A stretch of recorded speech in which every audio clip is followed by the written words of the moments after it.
चला आता मस्ती बास झाली. आता अभ्यासाला सुरुवात करूया. हो. तर आजचा आपला विषय आहे गणिताचा. तर गणितापासून सुरुवात करूयात. हो. चला तर आता मग मी तुम्हाला एक प्रश्न विचारणार आहे, त्याचं तुम्हाला उत्तर द्यायचं, म्हणजे ते गणित तुम्हाला सोडवायचं. ठीक आहे. आता समजा माझ्याकडे आहेत 150 रुपये. 150 म्हणजे किती? 150. त्यामध्ये माझ्याकडे 20च्या आहेत 3 नोटा. किती नोटा आहेत? 3 नोटा. 3 नोटा किती रुपयांच्या आहेत? 20 रुपयांच्या. त्यात माझ्याकडे आहेत 5 रुपये आणि त्या 5 रुपयांचे माझ्याकडे आहेत 4 नाणी. किती नाणी आहेत? 4. मग उरलेले बाकीचे सगळे हे 10 रुपये. ठीक आहे. पण आता हे 10 रुपयाच्या किती नोटा आहेत ते आपल्याला आता शोधायचंय, म्हणजे त्याचं उत्तर आपल्याला काढायचंय. ठीक आहे, सुरुवात करूया. जो पटकन सॉल्व्ह करेल ना त्याला चॉकलेट देणार आहे मी.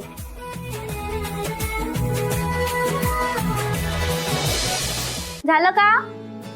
येतंय कोणाला उत्तर? सांग बरं. 8.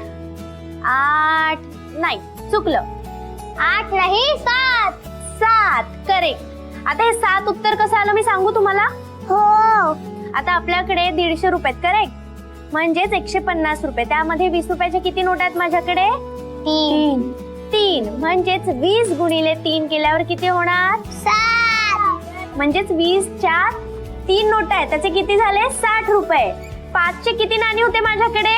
4 नाणी आहेत, म्हणजेच 5 गुणिले 4 केल्यावर किती होणार? 20. मग 60 अधिक 20 माझ्याकडे किती आले? 80 रुपये झाले. हो. करेक्ट. आता आपल्याला काढायचे किती? 10च्या किती नोट आहेत हे शोधायचे की नाही. आता सोपी पद्धत सांगू तुम्हाला. त्या 150 रुपयांमधून हे 80 रुपये वजा करायचे. करा बरं पटकन. म्हणजेच 10 रुपयांच्या आपल्याकडे किती नोट आहेत? 7.